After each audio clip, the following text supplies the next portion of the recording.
அண்மை செய்தியை பார்க்கிறோம். தாவேக எம்எல்ஏவிடம் பேரம் பேசியதாக கைதான 3 பேரிடம் தற்போது செந்தில் பாலாஜிக்கு தொடர்பு இருப்பதாக காவல்துறையினர் விசாரணை மேற்கொண்டு வருகிறார்கள். இது தொடர்பான கூடுதல் விவரங்களோடு செய்தியாளர் கோகுல் இணைந்திருக்கிறார். அவரிடம் பேசலாம்.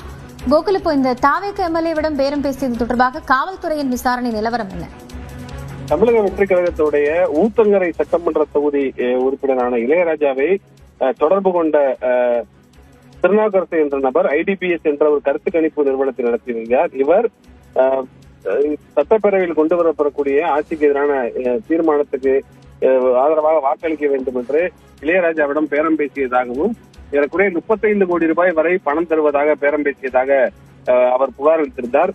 அந்த புகாரின் அடிப்படையில் சென்னை போலீசார் வழக்கு பதிவு செய்து தற்போது திருநாகரசு மற்றும் மேலும் 2 பேரை கைது செஞ்சிருக்காங்க. குறிப்பாக தியாகராஜன், நரேஷ் என்ற 2 பேர் கைது செய்யப்பட்டிருக்காங்க.